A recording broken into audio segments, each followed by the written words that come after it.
Dalam pandangan sejarah Islam, Yerusalem memiliki kedudukan yang istimewa sebagai kota suci ketiga setelah Makkah dan Madinah. Meskipun Mesopotamia dan Yerusalem adalah dua wilayah yang berbeda, interaksi antara keduanya cukup signifikan dalam konteks sejarah kuno dan perkembangan agama serta budaya. Berikut adalah gambaran umum mengenai Yerusalem di era Mesopotamia dari perspektif Islam dan sejarah umum. Meskipun Yerusalem bukan bagian langsung dari peradaban Mesopotamia, wilayahnya dipengaruhi oleh perkembangan budaya dan politik dari kerajaan-kerajaan Mesopotamia seperti Akkad dan Sumeria. Yerusalem pada periode ini masih berupa kota kecil yang disebut Urusalim atau Rushalimum, yang berarti kota Shalim, dewa senja dalam mitologi Kanaan. Pada masa Kekaisaran Babilonia di bawah Raja Hammurabi, pengaruh Babilonia meluas ke wilayah Kanaan, termasuk Yerusalem.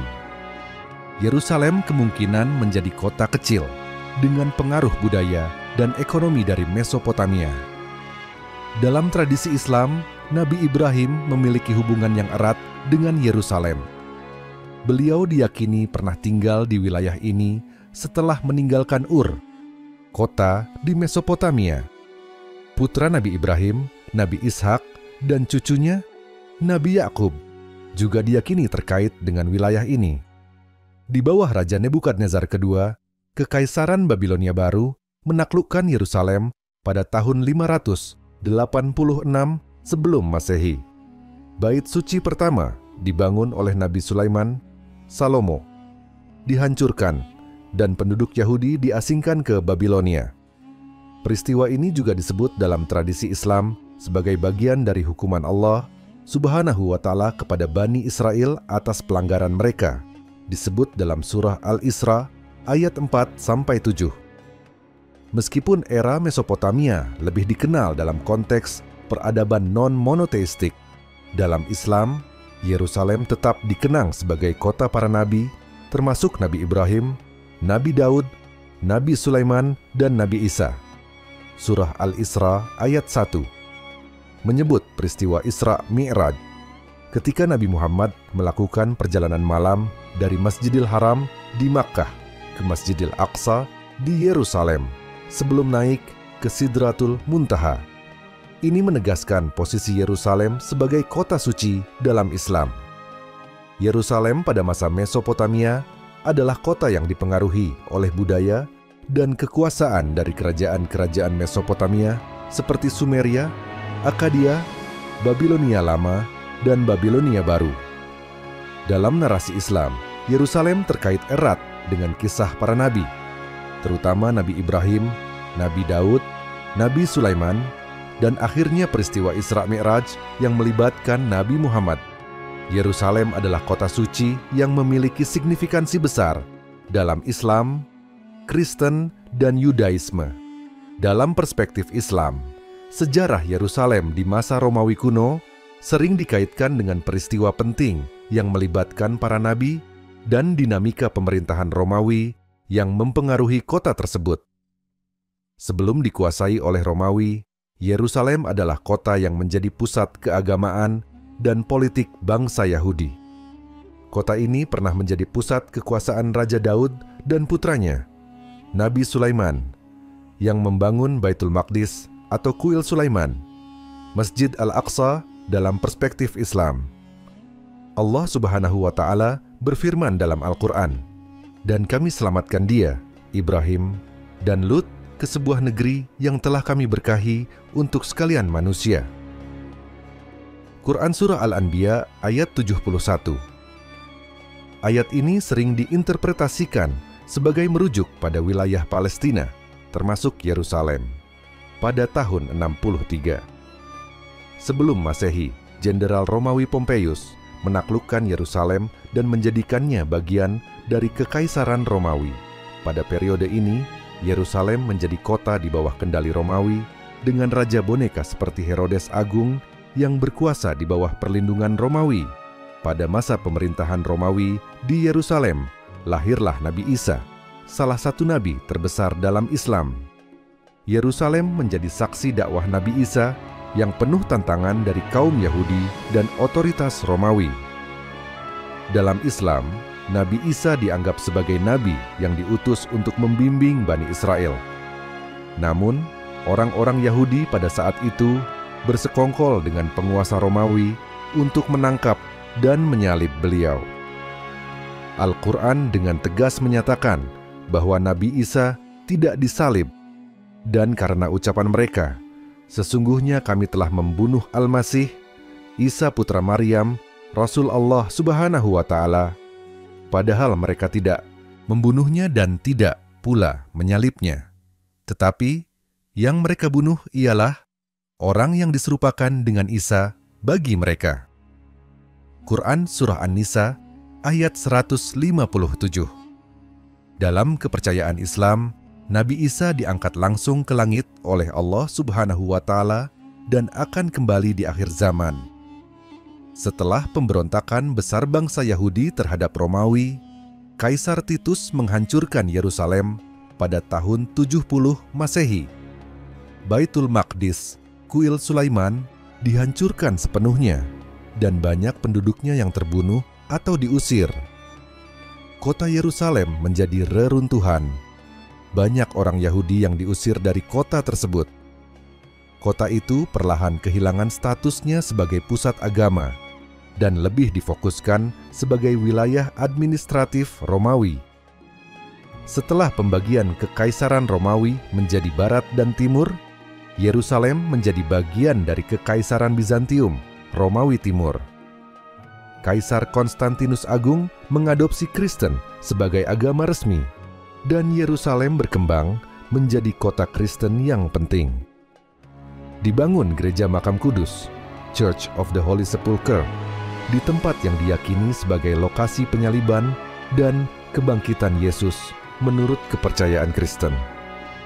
Surah Al-Isra ayat 4-7 menggambarkan peristiwa-peristiwa penting dalam sejarah Bani Israel, termasuk kehancuran mereka akibat perbuatan mereka sendiri. Dan kami tetapkan terhadap Bani Israel dalam kitab itu, "Sesungguhnya kamu akan membuat kerusakan di muka bumi ini 2 kali dan pasti kamu akan menyombongkan diri dengan kesombongan yang besar." Quran Surah Al-Isra ayat 4. Banyak ulama menafsirkan ayat ini sebagai merujuk pada kehancuran pertama Baitul Maqdis oleh Nebukadnezar dan yang kedua oleh Romawi. Pada masa Kekaisaran Romawi Timur, Islam muncul di Jazirah Arab pada abad ke-7. Setelah wafatnya Nabi Muhammad pada masa Khalifah Umar bin Khattab, Yerusalem dibebaskan dari Bizantium pada tahun 638 Masehi. Khalifah Umar bin Khattab datang langsung ke Yerusalem dan menerima kunci kota dengan damai dari Patriark Sophronius. Umar menjamin keselamatan semua penduduk Yerusalem, baik Muslim, Kristen, maupun Yahudi. Dibangunlah Masjid Al-Aqsa di lokasi suci yang dikenal sebagai Haram Al-Syarif. Yerusalem pada masa Romawi kuno mengalami berbagai periode penting yang memengaruhi perkembangan spiritual dan politik kota tersebut. Dalam perspektif Islam, kota ini adalah tempat di mana banyak nabi diutus, termasuk Nabi Isa alaihissalam, dan menjadi titik awal bagi perjalanan Isra dan Mi'raj Nabi Muhammad. Peristiwa-peristiwa dalam sejarah Romawi di Yerusalem memperkuat posisi kota ini sebagai tempat suci dalam Islam hingga hari ini. Yerusalem memiliki tempat yang istimewa dalam sejarah Islam, terutama pada masa pemerintahan Khalifah Umar bin Khattab. Berikut adalah ringkasan sejarah Yerusalem di masa Umar bin Khattab menurut versi Islam. Setelah wafatnya Nabi Muhammad, Kekhalifahan Rasyidin melanjutkan penyebaran Islam di bawah kepemimpinan Abu Bakar As-Siddiq dan kemudian Umar bin Khattab. Pada masa Umar, kekuasaan Islam meluas dengan cepat, termasuk ke wilayah Syam, Suriah, Palestina, dan Yordania modern, yang saat itu berada di bawah Kekaisaran Bizantium, Romawi Timur. Yerusalem adalah kota suci bagi umat Islam karena peristiwa Isra Miraj, di mana Nabi Muhammad melakukan perjalanan malam ke Masjid Al-Aqsa sebelum naik ke langit. Karena signifikansi religius ini, Yerusalem menjadi salah satu tujuan utama penaklukan. Pasukan Muslim yang dipimpin oleh Panglima Abu Ubaidah bin Jarrah mengepung Yerusalem setelah menguasai kota-kota penting lainnya di Syam, seperti Damaskus dan Homs. Penduduk Yerusalem yang mayoritas beragama Kristen dan dipimpin oleh Patriark Sophronius akhirnya setuju untuk menyerahkan kota tersebut dengan syarat Khalifah Umar bin Khattab sendiri datang untuk menerima penyerahan kota. Umar bin Khattab menerima permintaan itu dan berangkat dari Madinah ke Yerusalem dengan kesederhanaan yang luar biasa, hanya ditemani oleh seorang pelayan dan satu unta yang mereka tunggangi bergantian. Umar tiba di Yerusalem dengan pakaian sederhana, tanpa kemewahan atau pasukan besar. Patriark Sophronius menyerahkan kunci kota kepada Umar di gereja Makam Kudus.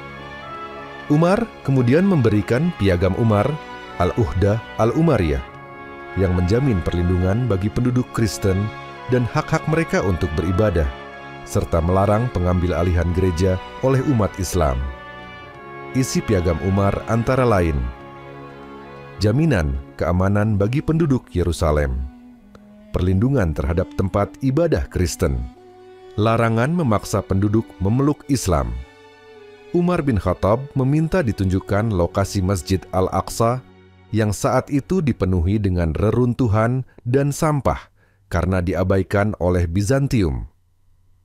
Umar sendiri membantu membersihkan area tersebut bersama pasukan Muslim. Di lokasi tersebut, Umar mendirikan tempat salat sederhana yang kelak berkembang menjadi Masjid Al-Aqsa yang kita kenal sekarang. Penaklukan Yerusalem oleh Umar bin Khattab menjadi simbol toleransi dalam Islam. Perjanjian Umar dijadikan model dalam perlindungan hak-hak non-Muslim di wilayah kekuasaan Islam. Yerusalem tetap menjadi kota suci ketiga bagi umat Islam setelah Mekkah dan Madinah. Penaklukan Yerusalem oleh Umar bin Khattab bukan hanya kemenangan militer, tetapi juga kemenangan dalam nilai-nilai kemanusiaan, keadilan, dan toleransi beragama. Hal ini menunjukkan bagaimana kepemimpinan Umar bin Khattab mampu menciptakan harmoni di kota suci yang menjadi pusat tiga agama besar, Islam, Kristen, dan Yahudi. Setelah penaklukan Yerusalem oleh pasukan Muslim di bawah pimpinan Khalifah Umar bin Khattab pada tahun 637 Masehi, kota suci ini menjadi bagian penting dari dunia Islam. Dinasti Umayyah memainkan peran kunci dalam memperkuat status Yerusalem sebagai kota suci Islam. Pada masa Khalifah Umar bin Khattab, Yerusalem ditaklukkan dengan perjanjian damai yang dikenal sebagai Perjanjian Aelia. Umar menghormati tempat-tempat suci umat Kristen dan Yahudi, serta menjamin kebebasan beribadah. Lokasi Masjid Al-Aqsa diidentifikasi sebagai tempat di mana Nabi Muhammad melakukan Isra dan Mi'raj. Khalifah Abda al-Malik bin Marwan, pemimpin dinasti Umayyah, memainkan peran penting dalam pembangunan monumen besar di Yerusalem. Dibangun pada tahun 691 Masehi, Kubah Syakrah merupakan salah satu simbol paling ikonik Yerusalem. Tempat ini diyakini sebagai lokasi batu suci, Syakrah, tempat Nabi Muhammad melakukan Mi'raj ke langit. Arsitektur bangunan ini menggabungkan seni Bizantium dengan gaya Islami awal. Kompleks Masjid Al-Aqsa diperluas dan diperindah oleh para Khalifah Umayyah, menjadi salah satu pusat keagamaan dan intelektual di wilayah tersebut. Tempat ini menjadi situs penting bagi umat Islam sebagai bagian dari tiga masjid suci, Masjidil Haram, Masjid Nabawi, dan Masjid Al-Aqsa. Al-Quran menyebutkan Yerusalem secara tidak langsung dalam surah Al-Isra ayat 1.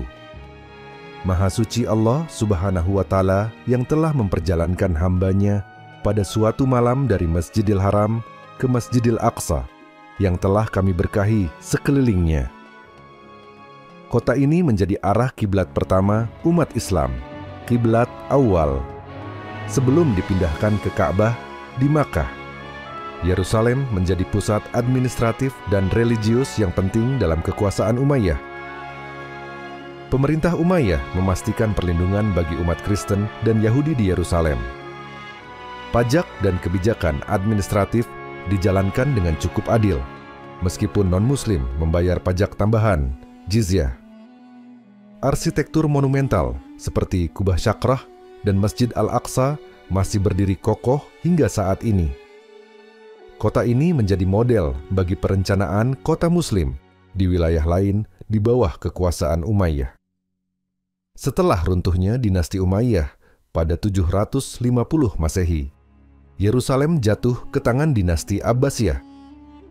Namun, warisan Umayyah dalam arsitektur dan pentingnya kota ini dalam Islam tetap bertahan hingga kini. Pada masa dinasti Umayyah, Yerusalem berkembang menjadi salah satu kota suci dalam Islam dengan peninggalan arsitektur yang megah dan penting secara spiritual. Khalifah Abd al-Malik memastikan Yerusalem bukan hanya pusat keagamaan, tetapi juga simbol kekuatan dan keagungan Islam. Yerusalem, Al-Quds dalam bahasa Arab, memegang posisi istimewa dalam sejarah Islam, terutama karena dianggap sebagai kota suci ketiga setelah Makkah dan Madinah. Pada masa kekhalifahan Abbasiyah, Yerusalem tetap menjadi pusat spiritual, ilmiah, dan budaya yang penting meskipun bukan ibu kota kekhalifahan. Berikut adalah gambaran umum tentang Yerusalem di bawah kekuasaan Abbasiyah. Setelah menggulingkan dinasti Umayyah pada 750 Masehi, dinasti Abbasiyah mengambil alih kendali atas wilayah Syam, termasuk Yerusalem. Kekuasaan Abbasiyah ditandai dengan pemusatan kekuasaan di Baghdad, sehingga Yerusalem kehilangan sebagian perhatian politik langsung. Namun, posisinya sebagai kota suci tetap dipertahankan. Masjid Al-Aqsa dan Kubah Batu, Dome of the Rock, yang dibangun pada masa dinasti Umayyah, terus dirawat dan dipelihara oleh para khalifah Abbasiyah.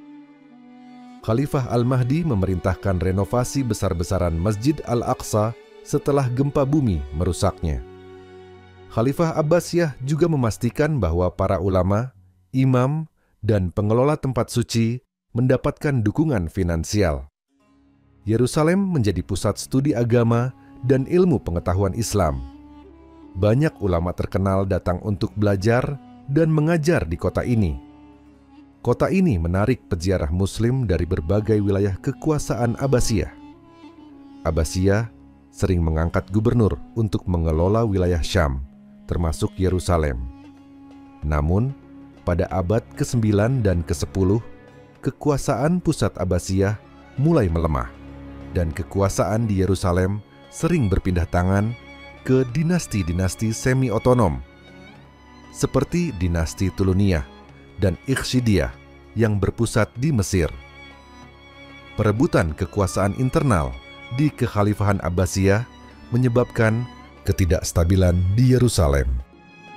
Pada tahun 970 Masehi, dinasti Fatimiyah yang berpaham Syiah Ismailiyah berhasil merebut Yerusalem dari kekuasaan Abbasiyah. Meskipun kekuasaan Abbasiyah atas Yerusalem sempat dipulihkan sesekali, kota ini lebih sering berada di bawah kendali dinasti-dinasti yang lebih kuat di kawasan tersebut. Abbasiyah tetap memandang Yerusalem sebagai bagian penting dari warisan Islam.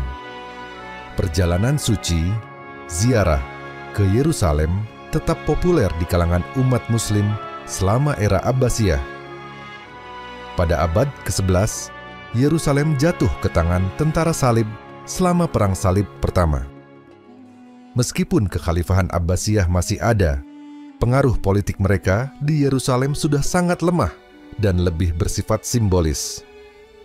Di bawah kekuasaan Abbasiyah, Yerusalem mengalami masa stabilitas dan kemajuan spiritual meskipun perhatian politik terpusat di Baghdad. Perawatan Masjid Al-Aqsa dan Kubah Batu menunjukkan pentingnya kota ini dalam kesadaran spiritual Abbasiyah. Namun, melemahnya kekuatan pusat Abbasiyah menyebabkan Yerusalem lebih sering berada di bawah kendali dinasti-dinasti lokal dan akhirnya direbut oleh tentara salib. Yerusalem memiliki sejarah yang kompleks selama periode Mongol, terutama dalam konteks dunia Islam. Meskipun Mongol dikenal dengan invasi besar-besaran mereka di Timur Tengah, penguasaan langsung mereka atas Yerusalem tidak berlangsung lama. Berikut adalah gambaran tentang sejarah Yerusalem di masa Mongol dari perspektif Islam. Pada abad ke-13, Kekaisaran Mongol di bawah kepemimpinan Genghis Khan dan penerusnya mulai menaklukkan wilayah di Asia Tengah dan Timur Tengah.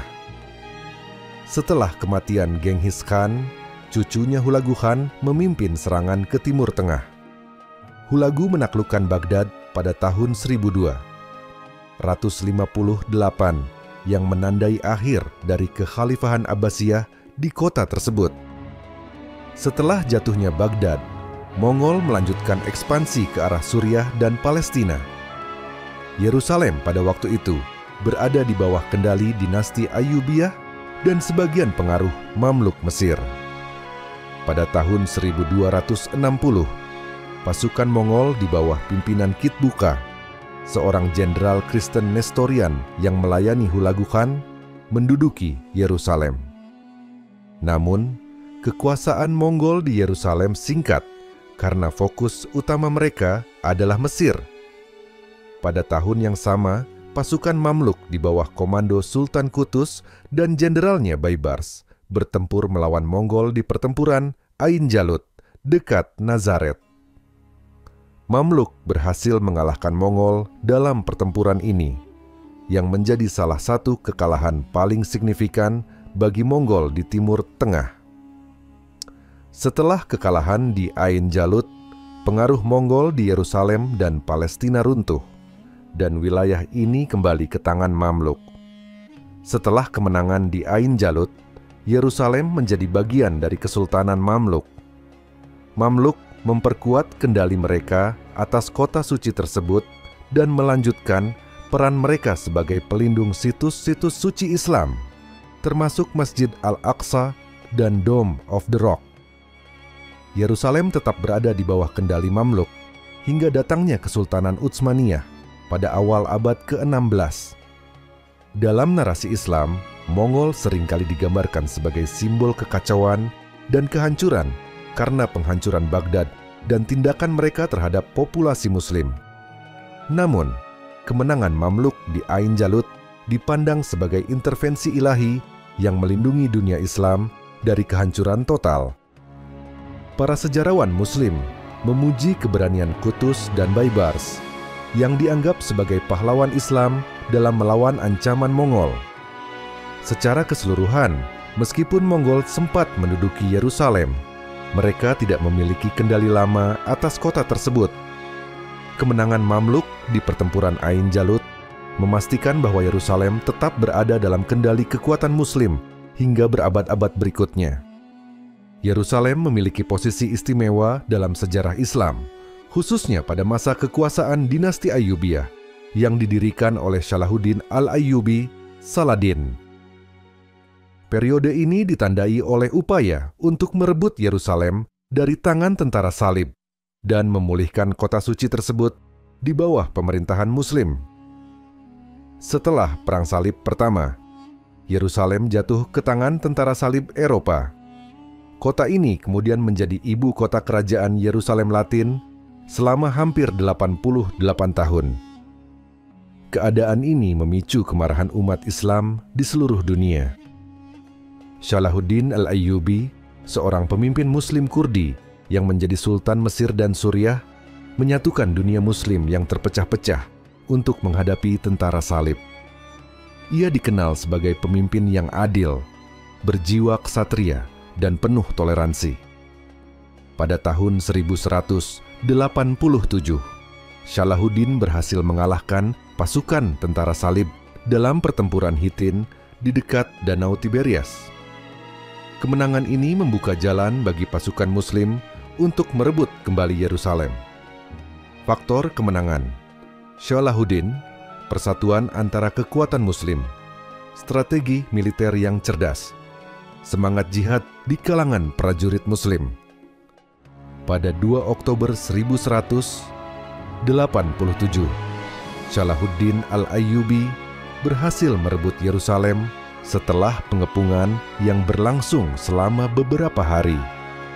Tidak seperti penaklukan Yerusalem oleh tentara salib yang diwarnai dengan pembantaian, Salahuddin menunjukkan kemurahan hati yang luar biasa.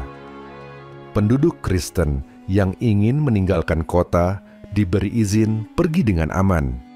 Tempat-tempat suci, seperti gereja Makam Kudus, dilindungi. Masjid Al-Aqsa dan Kubah Syahrah dipulihkan fungsinya sebagai tempat ibadah umat Islam. Yerusalem kembali menjadi pusat penting peradaban Islam dan kota suci bagi 3 agama Abrahamik: Islam, Kristen, dan Yahudi. Keberhasilan Salahuddin memicu Perang Salib ketiga, yang dipimpin oleh Richard I, Singa Hati dari Inggris. Setelah pertempuran yang panjang, Salahuddin dan Richard mencapai kesepakatan damai. Yerusalem tetap berada di bawah kendali Muslim. Orang Kristen diizinkan berziarah ke kota suci tanpa gangguan. Pembangunan dan renovasi Masjid Al-Aqsa dan Dome of the Rock, Kubah Syahrah. Sistem administrasi dan toleransi beragama yang kuat diterapkan di kota tersebut. Yerusalem menjadi simbol kejayaan peradaban Islam dan teladan kepemimpinan yang adil di bawah Salahuddin Al-Ayyubi. Setelah wafatnya Salahuddin pada tahun 1193 Masehi, dinasti Ayyubiyah tetap menguasai Yerusalem untuk beberapa dekade berikutnya. Namun, dinasti ini mulai melemah karena persaingan internal dan tekanan dari Mamluk dan tentara salib. Masa Ayyubiyah di Yerusalem merupakan periode penting dalam sejarah Islam, di mana kota suci tersebut tidak hanya direbut kembali secara militer, tetapi juga diurus dengan kebijakan yang adil dan penuh toleransi. Salahuddin Al-Ayyubi dikenang sebagai sosok pemimpin yang tidak hanya berani di medan perang, tetapi juga bijaksana dalam memerintah. Yerusalem memiliki kedudukan penting dalam sejarah Islam, Kristen, dan Yahudi. Pada masa dinasti Seljuk, abad ke-19 hingga awal abad ke-20, Yerusalem mengalami berbagai perubahan politik, keagamaan, dan sosial. Berikut adalah penjelasan mengenai Yerusalem di bawah kekuasaan dinasti Seljuk dalam perspektif sejarah Islam. Dinasti Seljuk adalah kekuatan besar Turki Muslim Sunni yang berasal dari Asia Tengah.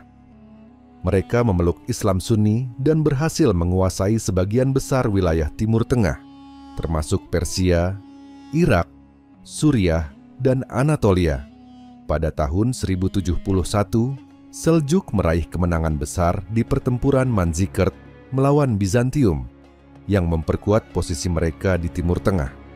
Pada tahun 1073, Yerusalem ditaklukkan oleh pasukan Seljuk di bawah kepemimpinan Atsis ibn Uvaq, seorang panglima Seljuk. Atsis mengambil alih kota dari kekuasaan dinasti Fatimiyah Syiah yang sebelumnya menguasai Yerusalem. Setelah penaklukan, Yerusalem menjadi bagian dari wilayah Kekhalifahan Abbasiyah yang berada di bawah kendali militer Seljuk. Seljuk dikenal sebagai pendukung ajaran Sunni, dan mereka berupaya memperkuat institusi keagamaan Sunni di wilayah tersebut. Akses ke Masjid Al-Aqsa dan Kubah Syahrah tetap terbuka bagi peziarah Muslim.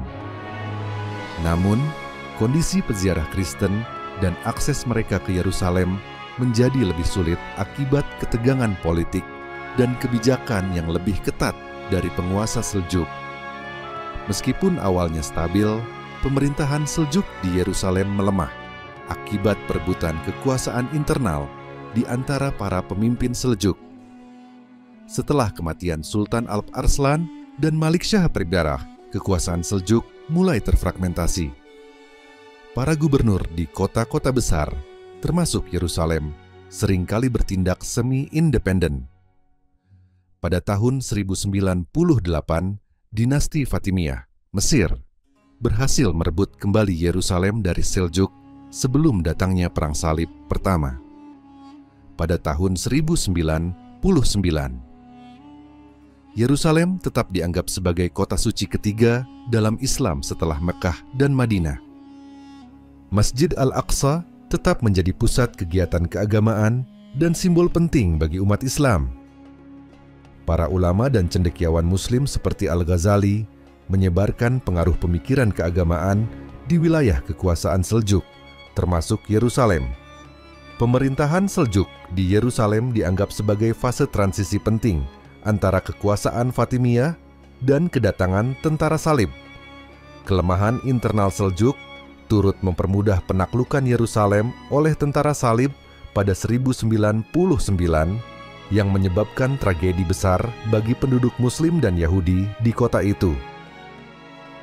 Yerusalem di bawah dinasti Seljuk mencerminkan periode pergolakan politik dan pergeseran kekuasaan di Timur Tengah. Meskipun dinasti Seljuk berhasil membawa stabilitas awal, perselisihan internal dan kelemahan administrasi pada akhirnya membuka jalan bagi kembalinya dinasti Fatimiyah dan kemudian penaklukan oleh tentara salib. Narakaso Sejarah Yerusalem di Era Modern dalam perspektif Islam Yerusalem atau Al-Quds dalam bahasa Arab memiliki tempat yang sangat istimewa dalam pandangan Islam. Kota ini dianggap sebagai salah satu dari 3 kota suci dalam Islam selain Mekah dan Madinah. Berikut adalah gambaran sejarah Yerusalem di era modern dari perspektif Islam. Yerusalem berada di bawah kekuasaan Kesultanan Utsmaniyah selama lebih dari 400 tahun. Di bawah pemerintahan Utsmaniyah, umat Islam, Kristen, dan Yahudi diizinkan untuk mempraktikkan agama mereka dengan kebebasan relatif. Sultan Sulaiman Al-Qanuni, Sulaiman yang Agung, memerintahkan pembangunan kembali tembok kota tua Yerusalem yang masih berdiri hingga hari ini. Yerusalem menjadi pusat spiritual dan tempat ziarah bagi umat Islam, terutama karena keberadaan Masjid Al-Aqsa dan Dome of the Rock, Kubah Syakhrah. Setelah kekalahan Kesultanan Utsmaniyah dalam Perang Dunia I, Inggris mengambil kendali atas Palestina melalui mandat Palestina yang diberikan oleh Liga Bangsa-Bangsa. Deklarasi Balfour 1917 oleh pemerintah Inggris mendukung pendirian tanah air nasional bagi bangsa Yahudi di Palestina, yang memicu ketegangan antara komunitas Muslim, Yahudi, dan Kristen. Umat Islam merasa terpinggirkan akibat meningkatnya imigrasi Yahudi ke Palestina dan Yerusalem. Terjadi sejumlah pemberontakan, termasuk Revolusi Arab 1936 sampai 1939 yang menentang kebijakan Inggris dan imigrasi Yahudi. Pada 14 Mei 1948, negara Israel diproklamasikan yang memicu Perang Arab Israel 1948. Yerusalem dibagi menjadi 2. Yerusalem Barat di bawah kendali Israel. Yerusalem Timur, termasuk Kota Tua dan Masjid Al-Aqsa, berada di bawah kendali Yordania. Yerusalem Timur tetap menjadi pusat aktivitas keagamaan dan budaya bagi umat Islam. Pada tahun 1967, dalam Perang 6 Hari, Israel merebut Yerusalem Timur dari Yordania dan mencaploknya, meskipun hal ini tidak diakui oleh hukum internasional. Masjid Al-Aqsa dan Kubah Syakhrah berada di bawah kendali administratif Waqf Islam Yordania, meskipun keamanan dikuasai oleh Israel. Tindakan Israel yang terus membangun permukiman Yahudi di Yerusalem Timur memicu ketegangan dan protes berulang kali dari umat Islam di seluruh dunia. Yerusalem tetap menjadi isu paling sensitif dalam konflik Palestina-Israel. Pada tahun 1980, Israel mengklaim Yerusalem sebagai ibu kota abadi dan tak terpisahkan. Namun, langkah ini ditolak oleh sebagian besar komunitas internasional. Bagi umat Islam, Masjid Al-Aqsa tetap menjadi simbol penting yang tidak hanya bermakna secara religius, tetapi juga simbol perjuangan identitas dan hak Palestina. Setiap ketegangan di kompleks Masjid Al-Aqsa sering memicu protes global di dunia Muslim. Isu Yerusalem terus menjadi fokus dalam organisasi Islam seperti Organisasi Kerjasama Islam (OKI). Yerusalem dianggap sebagai simbol perjuangan bagi hak-hak Palestina dan perdamaian di Timur Tengah. Yerusalem di era modern dalam perspektif Islam bukan hanya sekadar kota suci, tetapi juga simbol dari perjuangan politik, hak asasi, dan identitas umat Muslim. Konflik atas Yerusalem tidak hanya bersifat lokal, tetapi juga melibatkan dimensi global yang mencakup isu agama, politik, dan hak kemanusiaan.